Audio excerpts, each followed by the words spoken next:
বানের স্রোতে ভাইসা গেছে আমার বুকের ধন,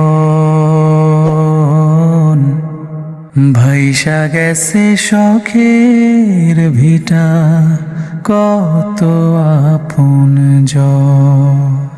স্মরণকালের এক ভয়াবহ বন্যা, এমন মানবিক বিপর্যয়ে আগে দেখেনি ফেনী, নোয়াখালী, কুমিল্লা, লক্ষ্মীপুর তথা কুমিল্লা চট্টগ্রাম অঞ্চলের মানুষ। লুট হয়ে যায় সবুজ পাতা, সবুজ গাছের সারি,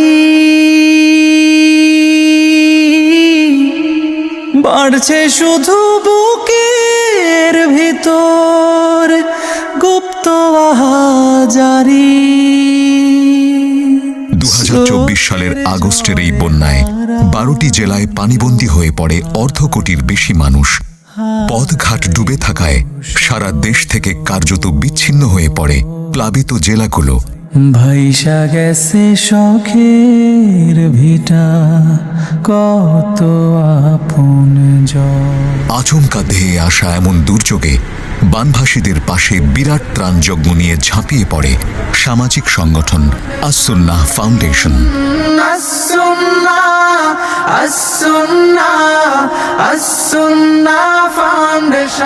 ত্রাণ ও পুনর্বাসন কার্যক্রমে 100 কোটি টাকার বেশি বন্দোবস্ত করার মাধ্যমে মানবিক সহায়তার ইতিহাসে রচনা করে এক নতুন মাইল ফলক। আর এই কার্যক্রমে শ্রম দিয়ে যুক্ত হয়েছেন হাজার হাজার মানুষ।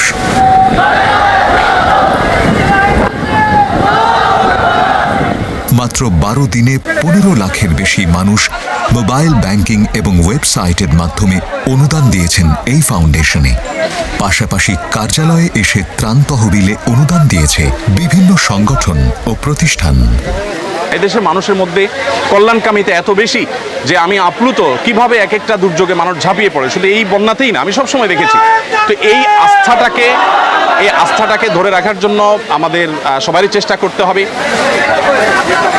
ঢাকার সাতারকুলে মাদ্রাসাতুস সুন্নাহর বিশাল মাঠে 12 দিন ধরে চলে ত্রাণ প্যাকেজিং। দৈনিক এই কাজে যোগ দেন 2 থেকে 3 হাজার মানুষ। রিকশা চালক থেকে বিশ্ববিদ্যালয়ের শিক্ষক, শিশু থেকে বৃদ্ধ, এমনকি ভিন্ন ধর্মের মানুষও অনেকটা প্রতিযোগিতা করে নিজেকে যুক্ত করেন ত্রাণ প্যাকেজিংয়ের কাজে। এই বিশাল কর্মযজ্ঞ পরিদর্শন করেন ফিলিস্তিনের রাষ্ট্রদূত ও জাতীয় দলের ক্রিকেটার সহ বিশিষ্টজনদের অনেকেই।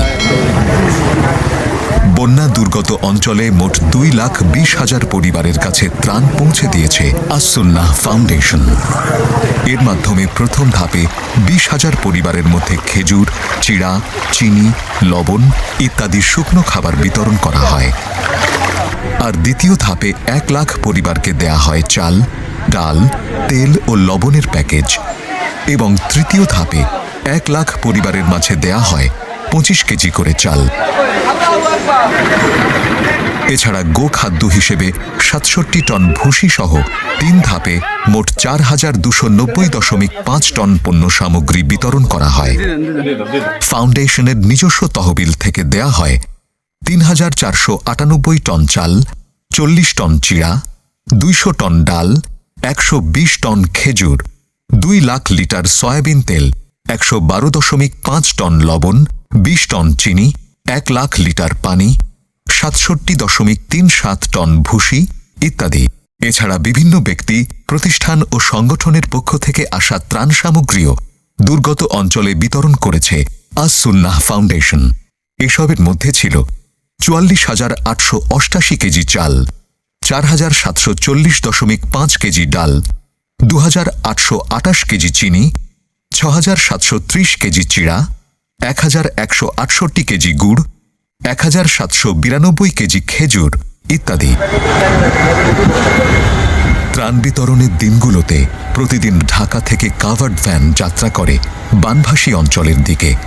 এরপর সেখান থেকে পিকআপ ভ্যানে ত্রাণ সামগ্রী চলে যায় বিভিন্ন উপজেলায়।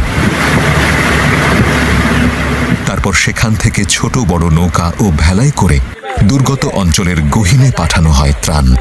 আর যেসব জায়গায় সাধারণ মানুষের পক্ষে পৌঁছানো সম্ভব ছিল না, সেখানে ত্রাণ পাঠাতে নেওয়া হয় সেনাবাহিনীর সহযোগিতা। ত্রাণ বিতরণে বিভিন্ন ধর্মাবলম্বীদের প্রতি আস-সুন্নাহ ফাউন্ডেশনের ছিল বিশেষ মনোযোগ। মন্দির ও আশ্রমগুলোতে পৌঁছে দেয়া হয়েছে ত্রাণের প্যাকেট। দুর্যোগ চলাকালে বিদ্যুতের চাহিদা মেটাতে ব্যবস্থা করা হয় ভ্রাম্যমাণ জেনারেটরের, যার মাধ্যমে বৈদ্যুতিক লাইট ও মোবাইল ফোনে রিচার্জের সুবিধা পেয়েছেন বন্যা দুর্গতরা। পাশাপাশি বাড়ি বাড়ি ঘুরে জেনারেটরের মাধ্যমে অনেকের পানির ট্যাঙ্ক পূর্ণ করে দেয়া হয়েছে। ত্রাণ কার্যক্রম তত্ত্বাবধানে দুর্গত অঞ্চলে অবস্থান করে আস-সুন্নাহ ফাউন্ডেশনের কয়েকশো টিম। বন্যা পরিস্থিতির উন্নতি হওয়ায় দুর্গত অঞ্চলে শুরু হয়েছে পুনর্বাসনের কাজ। ঘরহারা ৫,০০০ পরিবারকে তৈরি করে দেয়া হচ্ছে নতুন ঘর। এছাড়া ক্ষতিগ্রস্ত কৃষক ও ক্ষুদ্র ব্যবসায়ীদেরকে দেয়া হচ্ছে নগদ অর্থ সহায়তা। সেই সঙ্গে দুর্যোগে পিছিয়ে পড়া শিক্ষার্থীদের জন্যও চলমান রয়েছে বিশেষ কার্যক্রম। বন্যার পর এখনও বিদ্যুৎ সরবরাহ নিশ্চিত হয়নি এমন এলাকার ৭০টি পরিবারের মাঝে পরীক্ষামূলকভাবে বিতরণ করা হয়েছে সৌর বিদ্যুৎ, সোলার। এবারের বন্যায় ত্রাণ ও পুনর্বাসন কার্যক্রমে বিশেষ বাজেট নির্ধারণ করে আস-সুন্নাহ ফাউন্ডেশন। এর মধ্যে ত্রাণ বাবদ ৩০ কোটি, ঘর নির্মাণে ৩০ কোটি, ক্ষতিগ্রস্ত কৃষক ও ক্ষুদ্র ব্যবসায়ীদের পুনর্বাসনে ৩০ কোটি এবং দুর্যোগে পিছিয়ে পড়া শিক্ষার্থীদের জন্য ২০ কোটি টাকা ব্যয়ের সিদ্ধান্ত নেওয়া হয়েছে। বছর শেষে ফাউন্ডেশনের আয় ব্যয় অডিট করা হবে দেশের নামকরা অডিট ফার্মের মাধ্যমে। প্রোডাক্টগুলো আমরা কিনেছি, তেল কত টাকা কত পয়সা লিটার, ডাল কত টাকা, কোন প্রোডাক্টটা কোন কোয়ালিটির কিনেছি, এই ডিটেল আমরা সোশ্যাল মিডিয়াতে দিয়ে দেই। বিশেষ করে মার্কেটের যে রেট আছে এর চেয়ে কমে কেনা কতটা সম্ভব সেটা একরকম চ্যালেঞ্জের মতো ব্যাপার, আমরা সেটা কাজটা কিন্তু করি। এর আগেও ২০২২ সালে বৃহত্তর সিলেটের ভয়াবহ বন্যায় প্রায় ১৮ কোটি টাকার ত্রাণ ও পুনর্বাসন কার্যক্রম পরিচালনা করে আস-সুন্নাহ ফাউন্ডেশন। এর সেবামূলক কাজগুলোর মধ্যে রয়েছে জাকাতের অর্থে স্বাবলম্বীকরণ, বেকারত্ব দূরীকরণ, অপ্রশিক্ষিত জনগোষ্ঠীকে কম্পিউটার ও কারিগরি প্রশিক্ষণ দিয়ে চাকরি প্রদান, বৃক্ষরোপণ ইত্যাদি। নিয়মিত কাজের পাশাপাশি যে কোনো দুর্যোগে আপন শক্তি নিয়ে ঝাঁপিয়ে পড়ে আস-সুন্নাহ ফাউন্ডেশন। মানব সেবার শপথ নিয়ে থাকব সবার পাশে, কান্না ফেলে অভাবিল সুখে যেন হাসে।